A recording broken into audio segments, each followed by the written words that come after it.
हरे Krishna. Shrimad Bhagavatam canto 10 chapter 14 श्लोक number 42। तातोऽनुज्ञाप्य भगवान् स्वभुवं प्रागवस्थितान् वत्सान् पुलीनमानिन्ये यथा पूर्वसखं स्वकम्। तातानुज्ञाप्य भगवान् स्वभुवं प्रागवस्थितान् वत्सान् पुलीनमानिन्ये यथा पूर्वसखं स्वकम्। अनुवाद और तात्पर्य। श्रील प्रभुपाद की जय। अनुवाद। अपने पुत्र ब्रह्मा को प्रस्थान की अनुमति देकर भगवान ने बछड़ों को साथ ले लिया, जो अब भी वही थे जहाँ वे 1 वर्ष पूर्व थे, और उन्हें नदी के तट पर ले आए, जहाँ पर भगवान स्वयं पहले भोजन कर रहे थे और जहाँ पर उनके ग्वाल बाल मित्र पूर्ववत थे। तो इसमें स्वभुवम शब्द, जिसका अर्थ है अपने पुत्र को, सूचित करता है कि भगवान कृष्ण ने ब्रह्मा द्वारा जो अपराध किया गया था उसको क्षमा कर दिया था और आप अपने पुत्र के समान स्नेह कर रहे थे। इस श्लोक में यह कहा गया है कि असली ग्वाल बाल सखा तथा बछड़े पहले की तरह ही यमुना तट पर ही थे, जंगल में ही थे और कृष्ण का इंतजार कर रहे थे एक्चुअली, क्योंकि कृष्ण उनको बोल के गए थे कि ठीक है मैं देख के आता हूँ। जैसे कभी गाय या बछड़ा इधर उधर होता है तो कृष्ण जाते हैं कोई कोई कार्य के लिए, तो ग्वाल बाल लोग उनका इंतजार करते हैं, तो ऐसे से इंतजार कर रहे थे। इससे पूर्व बछड़े जंगल में खो गए थे, तो कृष्ण उनको ढूंढने गए थे। कृष्ण बोलते मैं बछड़ा को ढूंढ के लाता हूँ, आप लोग बैठो। तो कृष्ण कितने दयालु है। कृष्ण भगवान है और कृष्ण के कितने सारे सेवक हैं, लेकिन भगवान को आनंद आता है भक्त की सेवा करने से। तो क्योंकि सेवा मतलब प्रेम, तो ये कृष्ण की महानता है। तो इस श्लोक में यह कहा गया है कि जो है ग्वाल बाल जो है कृष्ण को ना पाकर अपने जो है तो फिर कृष्ण चले जाते हैं और ग्वाल बाल उनका इंतज़ार करते हैं। और जब कृष्ण लौटते हैं तो जैसे उन्हें ना पाकर वे अपने ग्वाल मित्रों से स्थिति पर विचार विमर्श करने लौट आते हैं। किसे ना पाकर? जो बछड़ा जंगल में खो गया था। तो कृष्ण वापस आते हैं, तो कृष्ण वापस आके उनको वापस आते हैं बोलने के लिए कि नहीं मिला बछड़ा, लेकिन ग्वाल बाल भी नहीं थे, लुप्त हो चुके थे। अब पुनः गौवे जंगल में थी और भोजन करने के लिए ग्वाल बाल नदी के तट पर थे। श्रील सनातन गोस्वामी के अनुसार बछड़े तथा ग्वाल बाल क्रमशः जंगल तथा नदी तट पर 1 साल तक रहते रहे। ब्रह्मा जी वास्तव में उन्हें किसी अन्य स्थान पर नहीं ले गए। तो भगवान की सर्वशक्तियुत माया से गोपियों तथा वृंदावन के अन्य वासियों ने ना तो बछड़ों तथा बालकों की ओर ध्यान दिया, ना ही बछड़ों तथा बच्चों ने 1 वर्ष की अवधि गुजरते देखी या भूख प्यास अथवा ठंड का अनुभव किया। तो जो इसलिए जो भी भगवान जब है, भगवान वध करते हैं ना अघासुर का, जो बहुत बड़ा अजगर है, उसके तुरंत बाद ये लीला होता है बछड़ा और गोप बालकों को छुड़ाने का ब्रह्मा जी द्वारा। तो 1 साल तक एक्चुअली बछड़े और ग्वाल वाले कृष्ण के ही वेट कर रहे थे और उनको ऐसा नहीं लगा कि 1 साल हो गया, उनको लगा कि आज ही की बात है। तो फिर वो माता पिता के पास पहुंच के बोलते हैं अघासुर की लीला, कृष्ण ने ऐसे मार दिया वैसे मार दिया। तो 1 साल पुरानी लीला वो तब सुनाते हैं। तो ऐसे ही वो लोग 1 साल तक रहते रहे और उनको 1 साल तक ये समय बीतता हुआ उन्होंने नहीं देखा। उनको भूख नहीं लगी, प्यास नहीं लगा, ठंड गर्मी का जो मौसम है ठंड का, ऐसा भी अनुभव नहीं हुआ। भगवान की माया द्वारा ये सारी लीलाएं नियोजित थी। तो ब्रह्मा ने सोचा मैंने गोकुल के सारे बालकों तथा बच्चों को अपनी योग शक्ति की शैया पर सुला रखा है और वे सब आज तक नहीं जगे हैं। उतनी ही संख्या में बालक तथा बछड़े पूरे वर्ष भर भगवान कृष्ण के साथ खेलते रहे हैं, किंतु जिन्हें मैंने योग शक्ति द्वारा मोहित किया है उनसे ये भिन्न है। तो फिर कौन है, कहाँ से आए? ये कृष्ण के साथ तो वही बछड़े वही गाय वही बछड़े और वही गोप बालक खेल रहे हैं, तो ब्रह्मा इसलिए विमोहित हो जाते हैं कि जिसको मैंने चुराया अगर उन्हीं के साथ खेल रहे हैं तो कृष्ण के साथ एक्चुअली है कौन। वो कृष्ण का ही विस्तार था, कृष्ण ने ही अपने आप को बछड़े और गोप बालकों में विस्तार किया था। तो भगवान से कुछ भी अदृश्य नहीं है, इसलिए भगवान कृष्ण बछड़ों तथा बालकों को खोजते हुए ब्रह्मा को मोहित करने की नाटकीय लीला का स्वाग कर रहे थे। जब ब्रह्मा स्तुति कर चुके तो कृष्ण असली बालकों तथा बछड़ों के पास लौट आए, जो बिल्कुल पहले की तरह लग रहे थे। यद्यपि 1 वर्ष की अवधि बीतने के कारण उनका कद थोड़ा बढ़ गया था, हाइट बढ़ गई थी, क्योंकि उनका हाइट बढ़ने का ही उम्र है। तो कृष्णा उनके पास फिर लौट आए। श्रील विश्वनाथ चक्रवर्ती ठाकुर के अनुसार चूंकि कृष्ण वृंदावन में भोले भाले किशोर ग्वाल बाल की क्रीड़ा कर रहे थे, अतः जब चतुर्मुख ब्रह्मा स्तुति कर चुके तो कृष्ण मौन बने रहे। जैसे मैं बालक ही हूँ, ग्वाल बाल हूँ, मैं कोई भगवान नहीं हूँ, और इनोसेंस सा ऐसे खेलते रहे, और ब्रह्मा जी को कुछ भी जवाब नहीं दिया। तो कृष्ण की चुप्पी से निम्नलिखित भाव इंगित होते हैं। ये चतुर्मुख ब्रह्मा कहाँ से आए? जैसे कृष्ण जानते नहीं, वो छोटा सा बालक है, ग्वाल बाल, वे क्या कर रहे हैं, वो क्या बोले चले जा रहे हैं। छोटे बच्चे के सामने कोई बड़ा आदमी आके बोले कुछ, तो बच्चा को समझ में नहीं आता ना, ऐसे कृष्णा बिहेव कर रहे थे। तो फिर क्या बोले जा रहे हैं ये व्यक्ति, मैं तो अपने बछड़ों को खोज करने में व्यस्त हूँ, मैं तो ग्वाल बाल ठहरा, मैं ये सब क्या समझूँ। तो ऐसा कृष्ण का जैसे भाव था, ये भाव को इंगित करता है। ऐसे सादा सीधा ये ग्वाल बाल है और ये ब्रह्मा पता नहीं कहाँ से आए, क्या बोलने जा रहे हैं, मैं तो अपना कार्य में व्यस्त हूँ, क्या समझूँ मैं इनकी बातों को, ऐसा। तो ब्रह्मा ने कृष्ण को सामान्य ग्वाल बाल समझकर उनके साथ व्यवहार किया था। तो ब्रह्मा की स्तुति स्वीकार करने के बाद कृष्ण ग्वाल बाल की तरह खेलते रहे। उन्होंने चतुर्मुख ब्रह्मा को कोई भी उत्तर नहीं दिया, एक भी शब्द नहीं बोला। तो कृष्ण को अपने ग्वाल बाल मित्रों से मिलने और यमुना नदी के तट पर भोजन करने की अधिक चिंता थी कि मेरे जो भक्त हैं, ग्वाल बाल है और मेरे बछड़े हैं, वो उनके साथ मुझे खेलना है। बस कृष्ण हमेशा अपने भक्तों के चिंतन करते, भक्त भगवान का और भगवान भक्त का ही चिंतन करते रहते हैं, और कोई दूसरा काम नहीं है। तो श्लोक नंबर 43।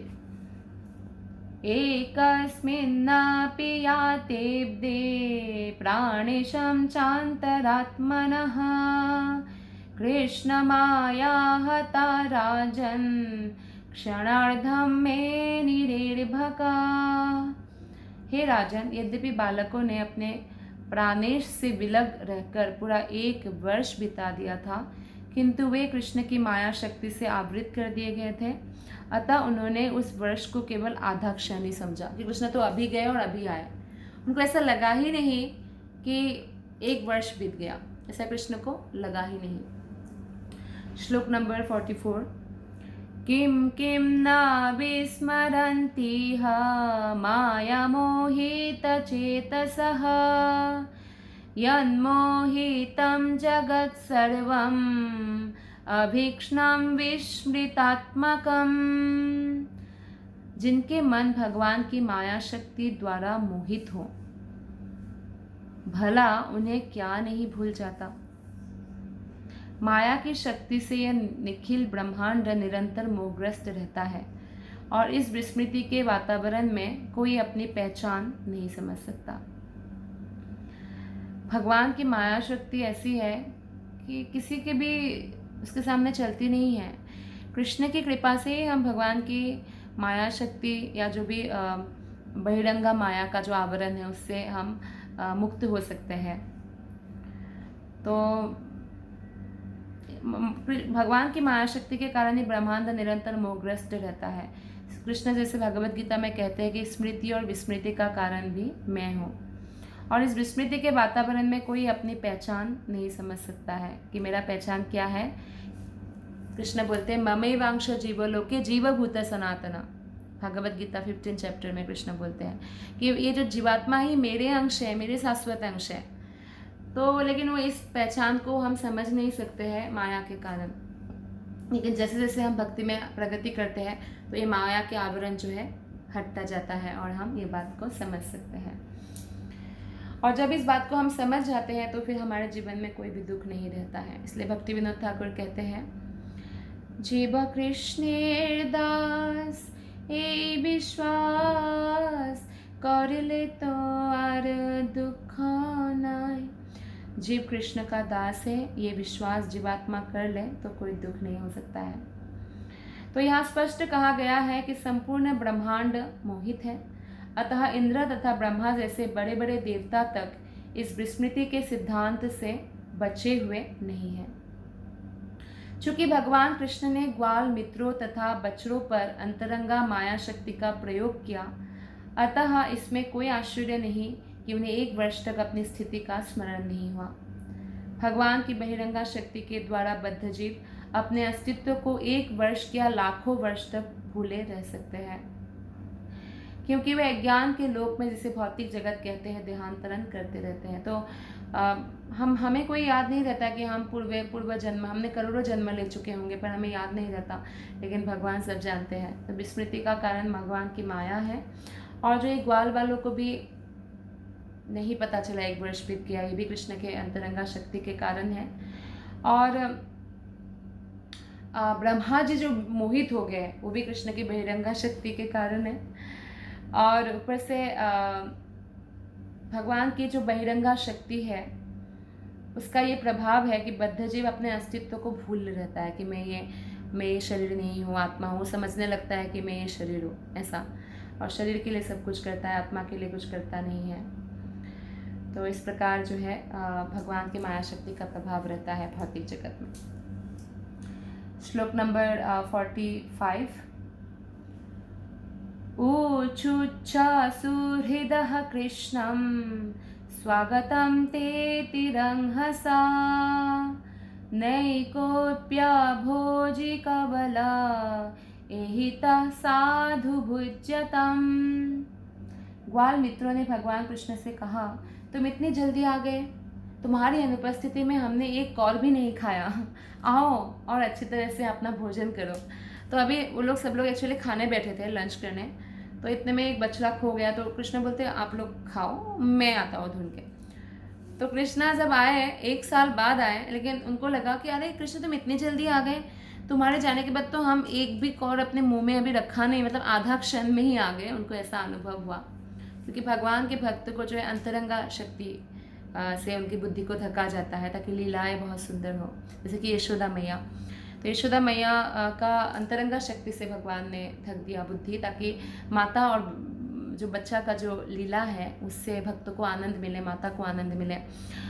और अगर यशोदा मैया का बुद्धि में ऐसा होता है भगवान है जो मेरे पास पुत्र रूप में आया, तो बैठा के पूजा ही करती रहती, माखन चुराया ठीक है भगवान, ये किया ठीक है भगवान, अभी माता के रूप में है तो छड़ी उठा के भाग रही है। तो इसमें बहुत सारा आनंद है। कृष्ण इसलिए इस आनंद को, वात्सल्य रस को पान करते हैं। तो भक्तों की बुद्धि को अंतरंगा शक्ति से, अंतरंगा माया शक्ति से ढक देते हैं। तो इसमें स्वागतम ते तिरंहसा शब्दों से सूचित होता है कि ग्वाल बाल कृष्ण को जंगल से इतनी जल्दी बछड़े लौटा लाने के लिए बधाई दे रहे थे, और अब कृष्ण के प्रिय मित्र उनसे ठीक से बैठ जाने को और बोला कि आप ठीक से बैठ जाओ और अभी हमारे साथ जो है प्रसाद खा लो, आप भोग खा लो, लंच कर लो। श्रील प्रभुपाद कृत भगवान श्री कृष्ण के अनुसार ग्वाल मित्र को अतीव हर्ष हुआ। कृष्ण जब भी आते हैं उनको बहुत हर्ष होता है, और वे अपने प्रिय मित्र कृष्ण के साथ भोजन करने के लिए लालायित हो रहे थे। श्लोक नंबर 46। ततो हसन् ऋषिकेशो अभ्यवहित्य साहार्भकै दर्शयं चर्मजगरं न्यवर्तत वनाद्व्रजम्।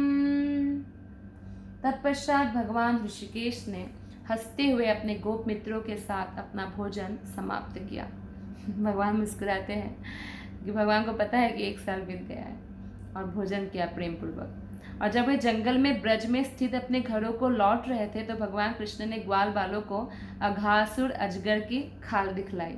तो 1 साल एक्चुअली हो गया था उसको, खाल दिखलाई। श्लोक नंबर 47। बर्हा प्रसून वन धातु विचित्रितांग प्रोद्यामवेणुदलशृङ्गरवोत्सवाद्यः वत्सान् गृह्णन्ननुगगीतपवित्रकीर्ति गोपीदृगोत्सवदृशिः प्रविवेश गोष्ठम्। भगवान कृष्ण का दिव्य शरीर मोर पंखों तथा फूलों से सजा था। तो भगवान बहुत सुंदर फूलों का माला पहनते हैं, वैजयंती माला, मालती की माला, सुगंधित पुष्प की माला, रंग बिरंगी पुष्प की माला, और अपने मुकुट में मोर पंख लगाते हैं।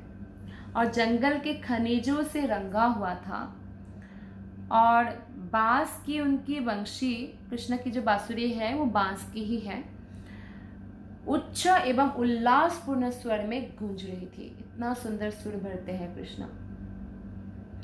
जब वे बछड़ों का नाम लेकर पुकारते तो उनके ग्वाल मित्र उनकी महिमा का गान करते और सारे संसार को पवित्र बना देते। कृष्ण की महिमा का जब हम गुणगान करते हैं वो जगह पवित्र हो जाता है। इसलिए हमारे घर में जितना भागवत कथा हो उतना अच्छा है। भले ही हमने रिकॉर्डिंग चालू कर रखा है या कोई यूट्यूब में क्लास सुन रहे हैं, क्योंकि आजकल तो पैंडेमिक सिचुएशन है, तो हर जगह ऑनलाइन चल रहा है सब कुछ, तो भी हम अगर भगवान के बारे में कुछ भी सुनते हैं गुणगान, तो पवित्र हो जाता है वो वातावरण। और उसमें गलत शब्द इस्तेमाल करते हैं, गाली देते हैं, दूषित वाक्य बोलते हैं, तो वो प्रदूषित हो जाते हैं। तो इसलिए हमेशा हमें कृष्ण के गुणगान में व्यस्त रहना चाहिए। इस तरह कृष्ण भगवान अपने पिता नंद महाराज के चरागाह में प्रविष्ट हुए। चरागाह मतलब जो गैया वगैरह रखते हैं। तो उनके सौंदर्य पर दृष्टि पड़ते ही समस्त गोपियों की आंखों के लिए एक महोत्सव सा उत्पन्न हो गया। मतलब धीरे धीरे नंद महाराज के मतलब कृष्ण का ही अपना जो घर है, कृष्ण का घर तो सब है, तो नंद महाराज के वहाँ पे वो चले जा रहे हैं, जिस रास्ते में से जा रहे हैं, तो बहुत सुंदर दृश्य है। एक्चुअली गैया बछड़े जब चढ़ते हैं तो धूल उड़ता है और उसको गोधूल बोलते हैं। 5 प्रकार का स्नान में ये गोधूली स्नान भी है। जो गोधूली यानी सूर्य की डूबने के समय में जब गाय वापस आती है, ऐसे हजारों हजारों लाखों लाखों गाय कृष्ण के साथ आए, तो वो धूल उड़ता है ना गायों की, तो उससे स्नान होता है, बहुत पवित्र हो जाता है। एक स्नान है जैसे वरुण स्नान, जो हम स्नान करते हैं ना रोज पानी से, वो वरुण स्नान है। एक स्नान है दिव्य स्नान, जैसे बारिश भी हो रही हो और धूप भी निकल रही हो, तो वो भी बहुत पवित्र स्नान होता है। एक स्नान होता है जैसे कि मंत्र स्नान। मंत्र स्नान ऐसे होता है जैसे आपने अंजलि में पानी भरा और उसमें मंत्र का आवाहन किया, ऐसे ओम अपवित्रो पवित्रो वा सर्वावस्थां गतोऽपि वा यत्स्मरेत् पुंडरीकाक्षं स बाह्य आभ्यंतरः शुचिः।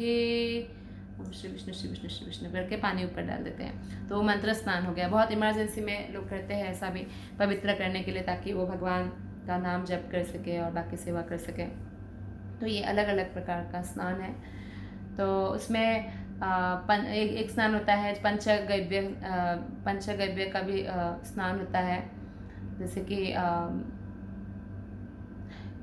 यानी गोमूत्र का जैसे और गोबर ऐसे मिक्स करके पंचगव्य, गाय के 5 वस्तु होता है ना, दूध, दही, घी, गोबर, गोमूत्र, तो उसका भी एक होता है स्नान। तो इस प्रकार से अलग अलग स्नान होता है।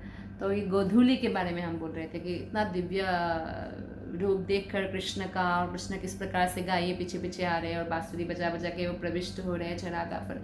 तो कृष्ण के सौंदर्य पर दृष्टि पड़ते ही गोपियों की आंखों में जैसे महोत्सव सा एवरी डे ऐसा होता था। और यशोदा मैया तो अपने घर में जो था उसमें एकदम चढ़ के ऊंचा चढ़ के दूर तक देखती थी, धूल जब उड़ता था कि कृष्ण आ रहे हैं करके, तो उत्सव जैसा हो जाता था संध्या बेला। श्रील जीव गोस्वामी तथा श्रील विश्वनाथ चक्रवर्ती ठाकुर के अनुसार यहाँ पर जिन गोपियों का उल्लेख हुआ है वे माता यशोदा जैसे अधिक आयु वाली गोपियाँ हैं, ग्वालिनें हैं, जो कृष्ण को माता के रूप में बहुत प्रेम करती है। वात्सल्य भाव है इन लोगों का। तो कृष्ण के ग्वाल मित्र उनके अद्भुत कार्य पर इतने गर्वित थे कि गांव में प्रवेश करते करते भी वो कृष्ण के गुणगान कर रहे थे। ये भक्त का गुण होता है कि वो भगवान के गुणगान गा के तुष्यंती च रमंती च, आनंद की प्राप्ति करते हैं। धन्यवाद। हरे कृष्णा।